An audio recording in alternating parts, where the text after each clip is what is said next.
Y'all ready for this? Yeah.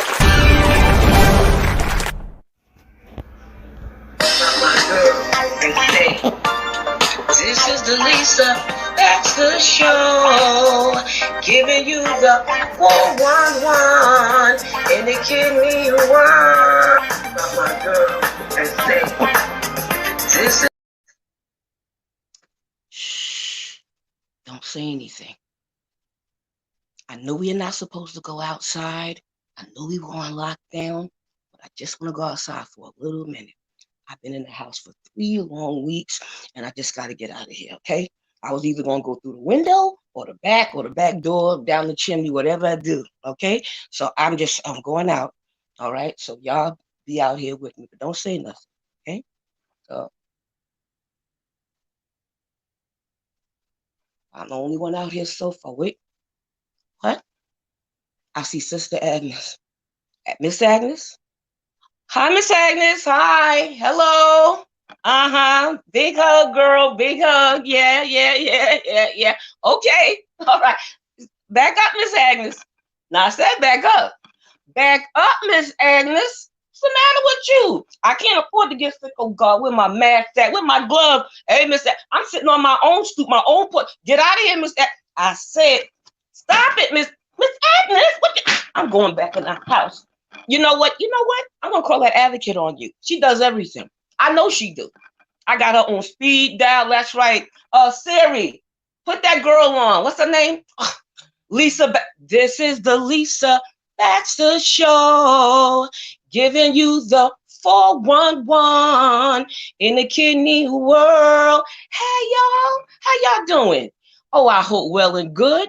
Listen, happy Easter, happy Resurrection Day. He is Lord, He is Lord. He has risen from the dead, and He is Lord. Don't you know that about Jesus? I know you do.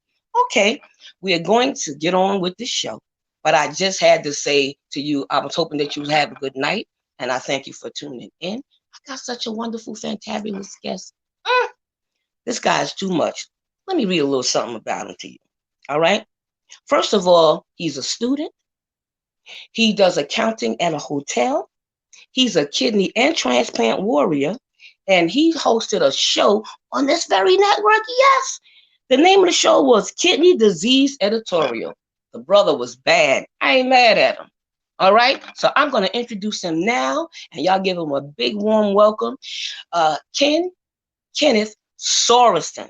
Come on, Ken. What's up? Not much. How about you, Lisa? It's good to see you. Hey, it's good to see you. I'm alive and kicking, Ken. Yeah. I'm alive and kicking. I can't imagine you not being alive and kicking because, I don't think you let many things get you down. So you just go with the flow. And if you can't leave your house, you change doing it some other way. So I know all of us in this kind of world of transplants and kidney disease definitely appreciate everything you do.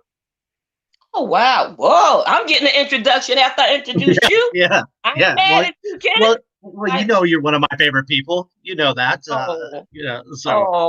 Thank you. You one of mine as well. And I thank you for doing the show. And I thank everybody that's looking and tuning in at the same time. And we just gonna give them a blast. Yeah, it's been a while. I think it's been since November since I've been on. So since I've been on any show. So it's nice to be back. I appreciate you inviting me. Oh, you're welcome, because we're going to talk about that too. But we're going to start off talking about what type of work you do or did, or tell us a little bit about both the job and being a student.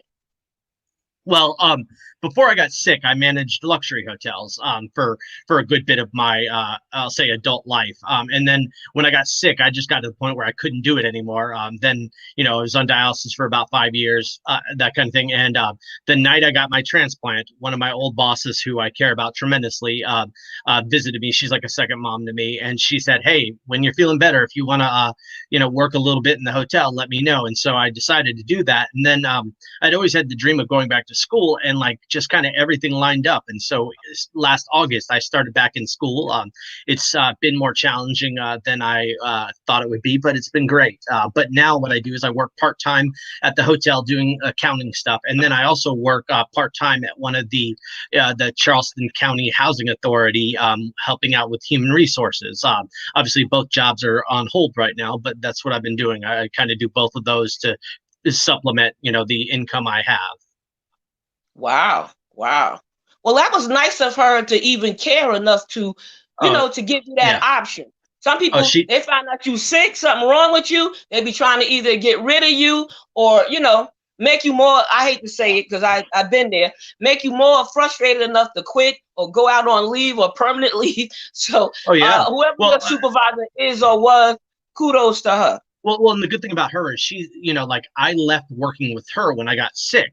But I've known her for, at this point, almost 18 years. And like the hotel, like literally like any hours you want to work, like, they call me anytime they have any opening that they need help filled with, I have to, it's hard for me to say no, but now I'm doing a little bit more of that, but I try to help out where I can because the company and this person's been so good to me. Wow. Well, that's great. That's great. That's great. And they and they know about your illness. Oh yeah, without question. Every single one of them knows. The guy that owns the company, his daughter's taken over the company now, but I've known her about 20 years. But he knows, like everyone I work with, because I try to use every opportunity I have to discuss transplants and how like I want to be an example to people that have never met anyone that's had a transplant to show what it can do. It might be a small thing in the grand schemes of you, but to you, but to me, it saved my life. Mm-hmm. Steve is saying adjust your screen a little bit, but you look fine to me. Maybe you don't look fine to him, but I probably, I don't know what he means by adjust it. Okay. My glasses is fogging up too. I guess because I'm hot, one of them flashes is acting up. But fader. Okay. Fader. I know you know what that means? I do. But, I know that's that good technical talk. Green screen. Yeah, it has to do with the green screen. I might just switch from the green screen because I don't really want to mess with it while I'm doing your show. I'll just use the green screen in general. So, all right. So that way there we go. All right, there we're back. All right. Okay. Woo, you technical guys is all right with me. I'm learning a little something. You know what I'm saying? I know. Yeah. Yeah, well, at my job, I was transparent about my illness because I did want them to learn from me. I wanted them to see my life in action, the good, the bad, and the ugly, see what God did for me, the whole thing. And so they could be a little bit more understanding. Sometimes they're real tough on me, and sometimes they could be too easy, but more like it's on the tougher side. But I'm a tough cookie, and I can take just about anything. So I agree. Anywho, okay. Let me ask you something now about being a student, because I used to, we text each other, we talk sometime, and you was telling me about you were being a student in the different classes. Tell us about that. Well, right now I'm in my second semester of Spanish, and I'm in college algebra, which math has never. I'm really good at business math, but when it comes to more, I'll call it abstract math. It's not good. And being a student at 40, and actually this Thursday I'll be 41. Happy birthday. Thank you very much. Isn't the same as when you go to school when you're 20. Like you just don't have the same memory. Schools changed a lot. Computers. I mean, they were just coming into being used in schools when I was in college the first time, and now everything's done by that. I was telling Steve that I have teachers that I'll never hear their voice. I'll never meet them. Wow. It's pretty incredible to think of that. But it's going well. I mean, I'm really hard on myself. And so I've had to learn that like some classes I'm just not going to get an A in. Like I study enough, I've had to resign myself. I've had to resign myself. You don't have to go there.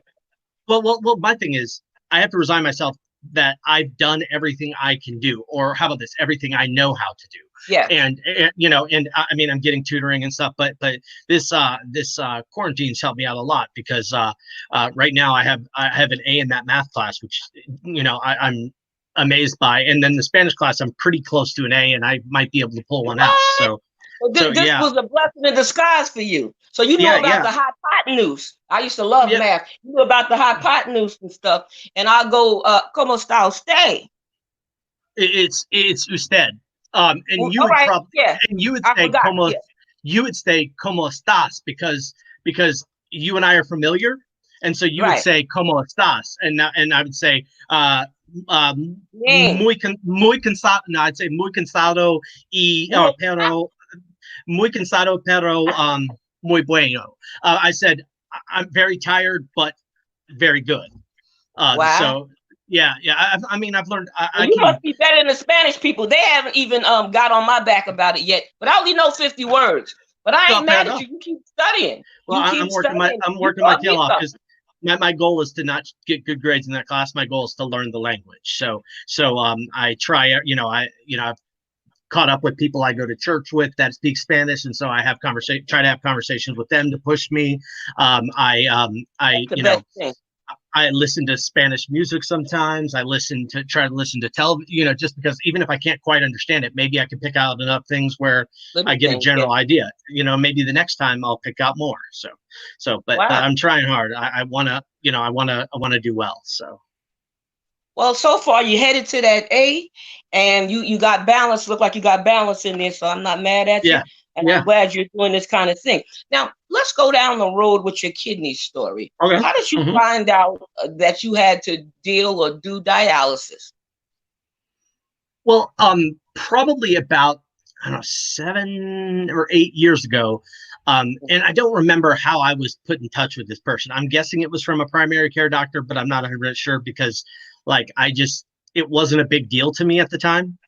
Yeah. But I was sent to see my kidney doctor that I've become really close to, named Dr.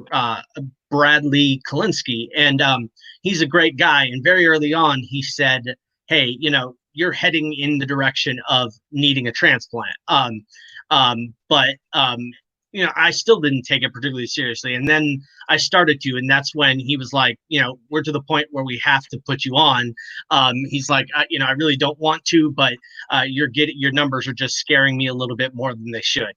So he put me on dialysis. I started on peritoneal dialysis. I did that for about a year, but I was also having very bad stomach issues. My kidney disease is from diabetes, and so I also have gastroparesis, which is from diabetes, and it was a very severe case. And so I was in the hospital, for probably a 2 or 3 year period, at least half the years.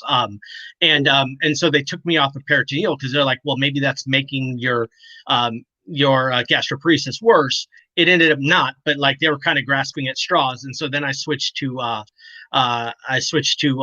hemodialysis. I actually, because of my veins and stuff, they couldn't get a fistula or graft in that would work for a long time. So I actually had a catheter for, I don't know, a year and a half. And then they finally got a working fistula in one of my arms, and it seemed like it kind of all worked together because I got a little bit before that. A little bit before I started hemodialysis, I got a what's called a gastric stimulator or a gastric pacemaker, and they said it could take up to a year to work. But I was like, it was getting bad after a year, or around a year, it wasn't working, and then oddly enough, like really close to the time the year happened, it just started working. And so I stopped getting sick as much. I mean, I would probably regurgitate, I don't know, 75 times a day. Now it's, maybe once every 3 months. In addition to that, what it did was that allowed me to get on the transplant list because they wouldn't put me on because they were worried I wouldn't be able to keep down the medicine. And so once I could display to them that I was able to keep stuff down, I wasn't getting sick all the time, then they put me on the list. So it was nice. But dialysis, I tell people this still to this day, the toughest thing I've ever done in my life is dialysis. It's a tough thing mentally. It's a tough thing physically. It just attacks you from just about every angle you can think of. Wow. Well, it can mess with your head. Don't get me wrong. But, sometimes it's the frame of mind you got to put yourself in to do it. I mean, I did it 12 years. I had to go in there and just have myself ready, with my bag, my blanket, my snacks, or what have you. And, you know, I was an advocate. So that was another thing. I had to hear complaints and stories. And, you know, you go through those things, but at least you went through it. And you did notice what was good or bad about it. Because I wanted to ask you, what was your worst day on dialysis, if you had a worse day than what you are saying, and what was one of your best days? See, I think it's hard for me to pinpoint my worst day because there was a period of time where I was just awful. Like, I could say I never had any, I'll say, quote unquote mishaps while I was at dialysis. The only problems that ever occurred were things that like just couldn't be prevented. Like my blood clots very easily. So when I had the catheter, it would get clot. I think I had it changed 7 times. It was on this side, sorry, 7 times because it would clot constantly. And so there were all kinds of times where I had to wait for the blood thinner to hopefully open it up. And then if it didn't, I those kind of things. But I guess the worst time would be like, there were days when I was so sick that I shouldn't have come to dialysis, but I knew I had to. And so there were a couple times where I got so sick that, and my blood pressure shot up and all this stuff, that an ambulance had to take me to the hospital from dialysis. So it was pretty rough. But the thing that was tough for me with dialysis was you're way more positive than I am. Like I feel like naturally. And I'm one of the most impatient people you'll ever meet. And so sitting in that chair for 4 hours was one of the worst things I could be doing, just because I thought, even though I had, plenty of stuff to listen to, plenty of, the staff like talking to me because I was one of the kind of closest ones to their age, that kind of thing. And I love the people at my clinic, but just the idea of sitting in that chair for 4 hours was just so much for me to handle. And like, it became easier when I became less sick, obviously. Towards the end, the last probably 6 months or so, like I hated being there and I would do almost anything to not be there. But I came, and I'd say my best day, I know this is obvious, but the day, so I was on a Monday, Wednesday, and Friday schedule. Okay. Well, my transplant was going to be on a Wednesday, but me trying to be proactive, I asked my doctor and the staff at the clinic if I could have an extra dialysis session. That way, when I go on Wednesday for my transplant, like there'll be as little fluid on me as I could have, my blood could be as healthy as it could be, that kind of thing. So my best day was probably that extra day. Like I actually chose to go an extra day and do it for 4 hours. Not many don't want that extra day. Well, but it's one of those things that I just had faith. My sister's like that. Well, and I just had faith that it was going to go well, the transplant, and that I wouldn't have to go back. And so my thing was I had to set myself up for success in whatever came next, because there's a possibility that kidney doesn't work right away, those kind of things. Luckily, mine worked immediately, but and it was also a time for me to kind of say bye to people. I mean, I still go back and visit every once in a while. I normally every March, because it's Kidney Awareness Month, I bring like cupcakes or something like that, or I have been, and I was going to do it this month, but I was going to do it kind of in the middle of the month, but I called the clinic and was like, hey, I know I said it was coming, but I just don't think it's a good idea for me to come. It's like when all this blows over, I was like, when all this blows over, we can, I'll do it again. I'm not, they're like, no, we completely understand. Oh yeah. Yeah. Well, and at the time, South Carolina wasn't, there was hardly any, I don't even remember if there's any reported cases in South Carolina yet. But I was more worried about them than I was me, because a lot of people in that clinic are very sick. And don't get me wrong, I'm immune compromised. I understand that, but I'm self-aware enough where I check my temperature regularly, those kind of things, to try to pick on, but they're not necessarily at that point where they're doing that a lot. So it was more because of that. But I still love the people at my clinic. My kidney doctor, he's not my kidney doctor anymore. He's a friend. I talk to him probably, I don't know, once a week or so. And so he's been incredible to me. So I've just been blessed to have some awesome people around me. Wow. Well, you do make friends that staff. One of my worst days, I think, is when they know I'm allergic to anything in the penicillin family, the mycin and all of that. So I'm sitting on the phone, sitting on the dialysis machine and talking to my sister on the phone. All of a sudden I start I mean, really, really, throwing up so much. And I'm like, what did you give me? I told you not to give me that. And I'm like talking to them. They were scared to death. I mean, they did everything to help me, but that was one of the worst ones. And falling backwards in the chair trying to go home with my husband, I think that was worse because they thought about taking me to the hospital.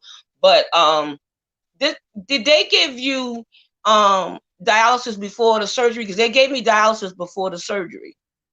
And it was so quick. I don't see why they put the needle on my arm for when it was 15 minutes or 30 minutes of dialysis if it was an hour. You know what I mean? So I'm like, what? I was lucky. I think maybe because I had gone just the day before. Right. And I didn't retain a lot of fluid in general. And in addition to that, because I still urinated some, it wasn't a crazy amount, but I still, and I think the other thing was, I don't know. My surgery was pretty early in the morning, but no, I mean, they, and actually the wait for it wasn't crazy long because, how sometimes you go for surgeries and, you're waiting 3 hours to get in. Like I probably was there, because they have to get you ready in the, pre-room. And like, I was probably an hour and a half. It was, and I don't think it could have gone any better for me.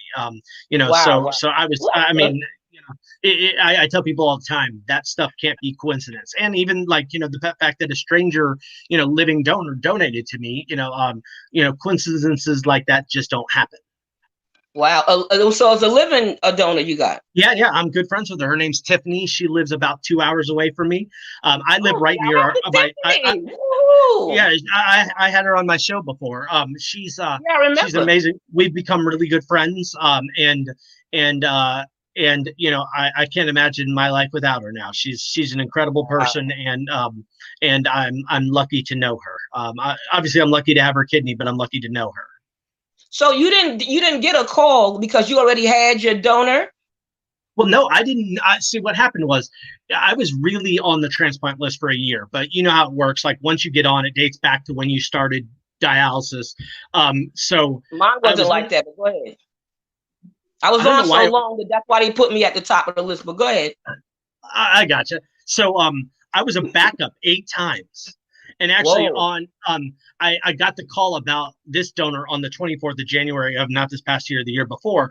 On the 22nd, I was the backup for a kidney. So what happened on the 24th was I got a call from my cardiologist, and they're like, you need to come in and do a stress test. I'm like, well, I have one scheduled for next month. I don't understand why I need to do a stress test. And they're like, we have no idea why, but like MUSC called us and said, you need to do a stress test. I'm like, all right, whatever. And when I was getting off the phone, she's like, that usually means you have a transplant waiting. And I'm like, okay, that's odd.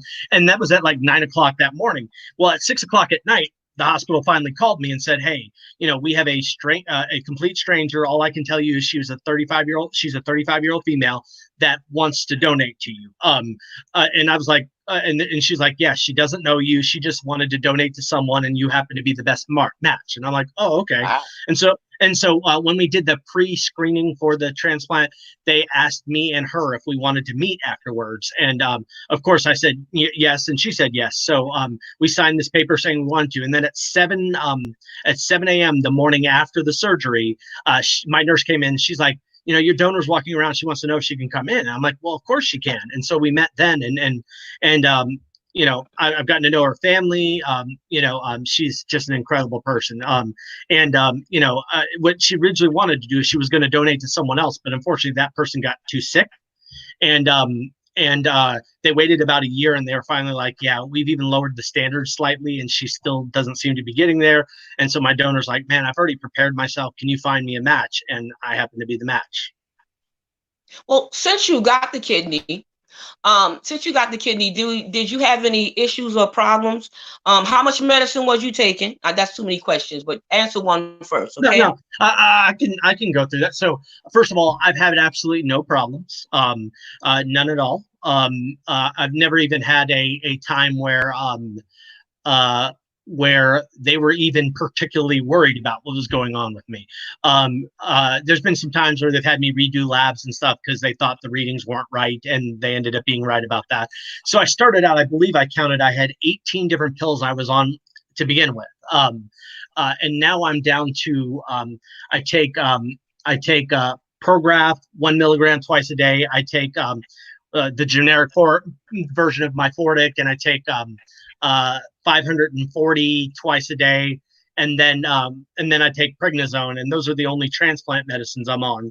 I'm on a couple others, but nothing major. So I'm on very little medicine in the grand scheme of things now, which is incredible to think of. But yeah, I've had no setbacks. I've been very blessed that I was given this gift, and it's been given to me 10 times better than I could have anticipated. Wow. Now that's fantastic. That's fantastic. Yeah. I mean, you got some. Was you ever scared that it would fail, or scared or afraid that it would stop working, or it was a sleeping kidney? They say sometimes it's sleep and they send you to dialysis to wake it up. Were you afraid of anything like that? Well, I tell people that the fear that I thought I would normally have had before I went into the transplant, I didn't have it because I wasn't even worried about passing away on the table. Like, my thing was the life I had at that moment wasn't the greatest. So I only could think that it would get better. And yes, I could have been wrong. Wow. But like, I just knew that I didn't like where I was, and the only way for me to not be where I was to do this. So I kind of was at ease going in. I mean, I had the normal kind of jitters, but when it comes to like fear afterwards, oh heck yeah! Like, every time I get blood work done, I'm scared they're gonna call and be like, hey, you know, we think it's failing. There's always a little bit of fear, and I hear it gets a little bit better the further and further you get out. But I'm kind of I'm working on it now, like in therapy and stuff. Is I have a lot of anxiety anyway in general, and so I definitely have anxiety about this, but I just kind of have to trust that this is whatever wherever the road takes me, that it's taking me where I need to be, not always where I want to. Amen. I love that. Come on now. I love that you said that. You know what I mean? I went on there at the table too with no fear. I said, the same God that kept me 12 years on dialysis will be the same one to keep me on that transplant. And every time the doctors and the nurses would come and try to check something, I said, there's nothing wrong here. There's nothing going on here, but they checked. And they said, oh, Lisa, you was right. I said, Hannah is good. I called it Hannah. Hannah is good. And to this day, they still call it Hannah. And I almost had the kidney for years, June 29th. And But that's awesome. Hallelujah. Exactly. God is good. I appreciate it. Like you, I had a really good life. In spite of the losses of burying siblings and them being on dialysis, we did live good. So, the long or the short of it, God was always there and he kept us. I think that's was the main thing that kept me sane. Because like you, I could get pent up and stuff like that there, but I have to relax, you know what I mean? Quote a couple scriptures, lay hands on myself if I had to, Father God, Jesus' name, something, but it's all good and it does work. And if I wouldn't be here 57 years old today if I didn't trust him. Well, now, the other thing I used it as too, Lisa, is like, I know that I was left here for a reason. And at this point in my life, I don't know what that is. But what I know is I'm doing everything to prepare myself for whatever that reason is. I know it's to help people. I know it's to help people. I've always had kind of that heart. And I'm pretty sure it has to do with people with either kidney disease or transplants or both. But I know that like me going back to school and other things I'm doing them in preparation for whatever I'm supposed to be here doing. And so I'm kind of using this time in my life as kind of like a training ground. Like, this is, I'm getting in shape for whatever I'm supposed to be doing. And I think I'm not supposed to be doing anything particular now because I haven't been sent there yet. So I feel like I'm being taught a little bit of patience and a little bit of trust and all those things. And I'm just getting ready to, I'm expanding myself mentally. I'm expanding I'm trying to learn stuff about myself so I know how to better use it to help people, those kind of things. We're all given gifts. How do you use them is what's important. So I used that chance opportunity of a stranger giving me a kidney to show me that what you're meant to do, like I worked in luxury hotels, what you're meant to do is help people that need it. Not that people that stay at hotels don't need it, but there are people out there. When you spend time in a dialysis clinic, you're an advocate, when you spend time in a dialysis clinic, you realize that how important it is to that there's so many people out there that need help, and there's got to be something I can do. Amen. Beautiful. Oh yeah. Now you on the show now. So somebody that needed a transplant needed to hear your story. Somebody that's on dialysis needed to hear your story as well. Somebody that maybe, who knows, somebody that might maybe wanted a job working in a hotel or working, or going back to school, worried that they was too old to go back or think they couldn't do it. You've done all of those things right there. That's a big thing right there. No, and the fact that you even did a show, and I'm going to talk about that, but say what you want to say first. Well, you're exactly right. And every time I talk to people, I obviously tell, my transplant story, but I also try to talk to people and find out where they're, because like one thing about humans that make being human being great is we can commiserate, we can relate to other people. And so what I try to do is when I talk to people, I try to find the way I can relate to them. And because there's been all kinds of times in my life where there's been someone that's come by that said something that even if it was small to me or to them, it helped, guide me to where I needed to be. So you're right. Listening to people and telling your story and not being afraid to is definitely something that I feel compelled to do, because if I can help one person, then I've done more than I need to do. Wow. And apparently, I hope that you have good support all around you. You seem like you do. Oh yeah, without question. Amen. Amen. Now, you started your show. What made you start it, or how did it start? Tell us a little bit about that. Well, I have such a bad memory. So I think what happened was, what you got. Well, what I remember is, I believe Steve found me and he asked me if I'd be on Jared's show one night, Warrior Quest. And so I was on it, and then, oh, no, I'm sorry. I was on Steve's show first. And then Steve asked me, he's like, he sent me a text afterwards. He's like, I thought you were pretty good. Do you mind co-hosting Warrior Quest with Jared one night? And I was like, yeah, sure. And so we had this lady that she's gotten a transplant. Her name's Andrea. And we were having technical difficulties. Like for a lot of the show, we couldn't hear Jared. Things like that. I remember that show. Yes. So instead of me just kind of clamming up, I just started asking her questions.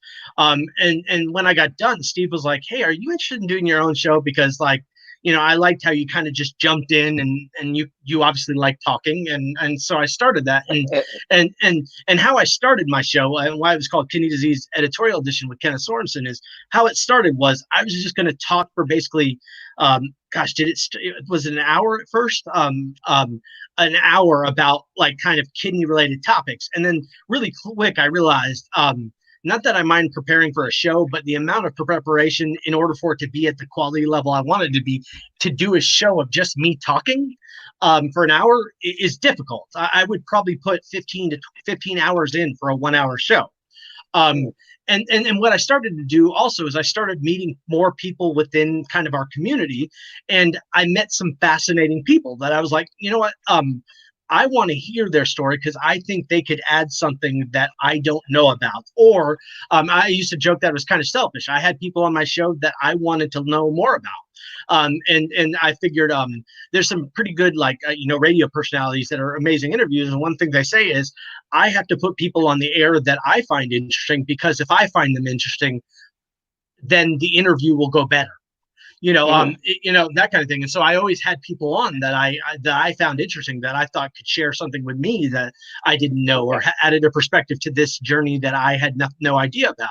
And I'd say almost every show or every guest I had, I had someone on that was very interesting that I learned something from. Like not only did I have you, Steve, and Jared, I had my kidney doctor, I had a nurse.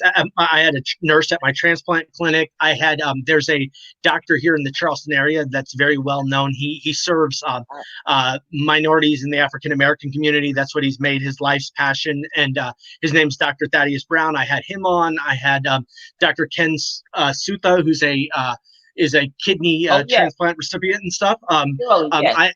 I mean, I had a good amount of people, interesting people on, and I tried to make it a place where I could kind of, you know, um, push the idea of what I know and what other people know about the disease. Like, we all know our stories really well. I wanted to learn other people's stories really well because Yeah. I feel like I could be a better advocate the more unique stories I heard and got to ask questions. And I mean, I definitely took time. Came up with my questions beforehand. I would spend, even on the interview shows, like I wanted them to be as good as they could be. Oh yes. Wow. So, well, what made you stop doing the show, or what made you couldn't do it anymore? Because I understand everything about shows. Trust me, I did my show 9 years. Yeah, And oh I did yeah, it 1 year on this thing, and it takes a lot of work. It does, it really does. does. Well, I think what kind of happened was I was debating whether I wanted to do it a different way, and then there was some stuff going on kind of in the background in general that seemed like it was going to bring would probably lead to the end of my show. And Mm. so what I decided was like, because school was getting tougher, it was kind of like a kind of a ton of So things wait, added together. I understand. Yes.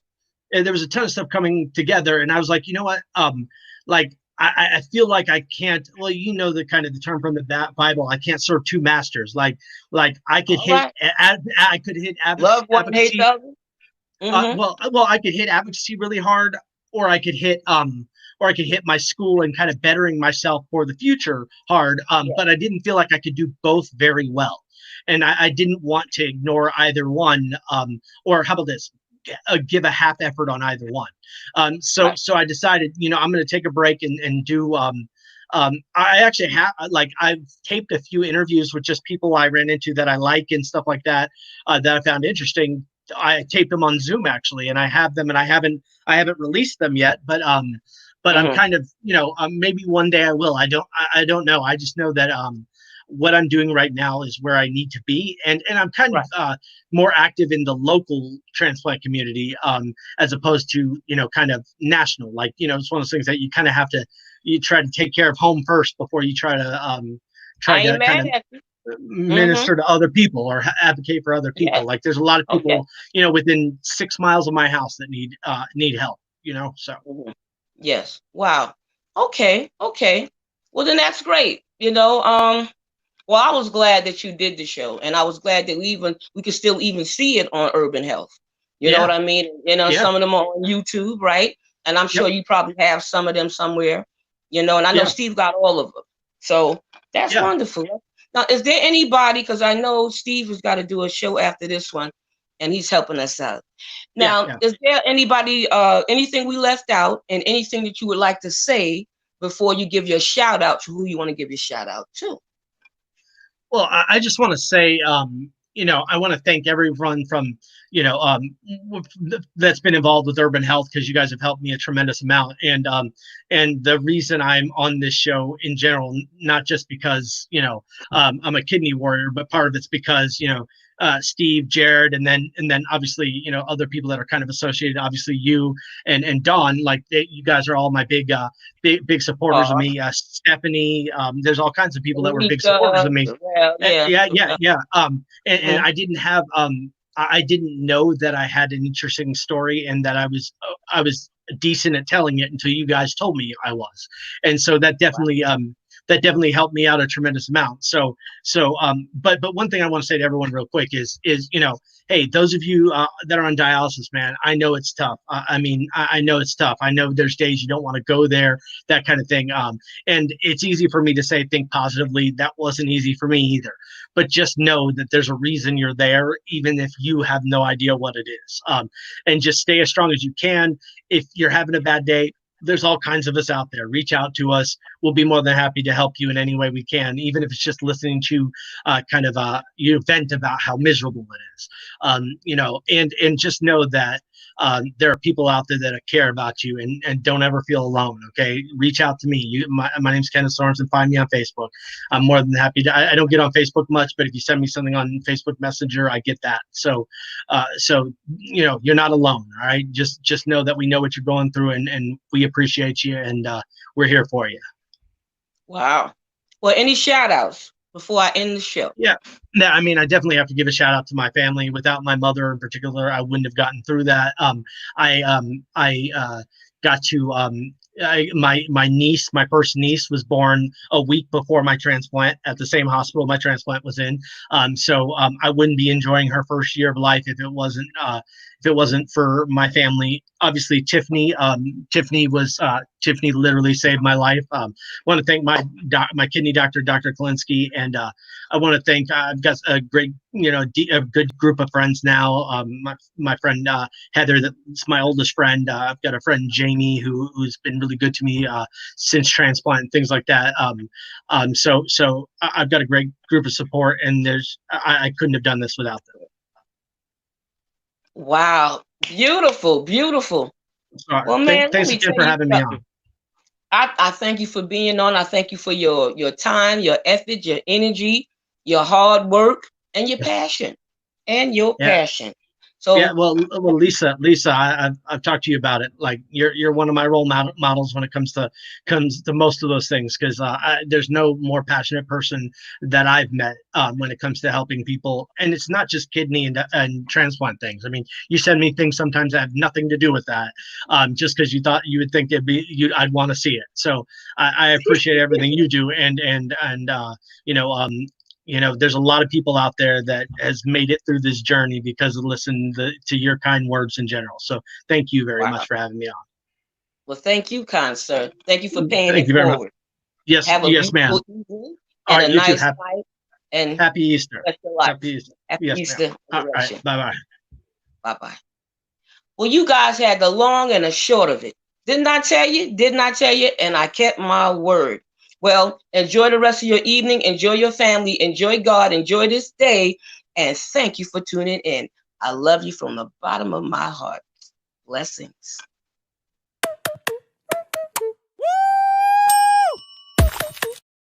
Y'all ready for this? Yeah.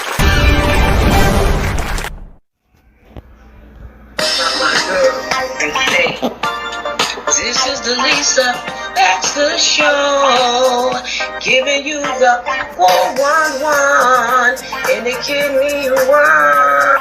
My girl, and say, this is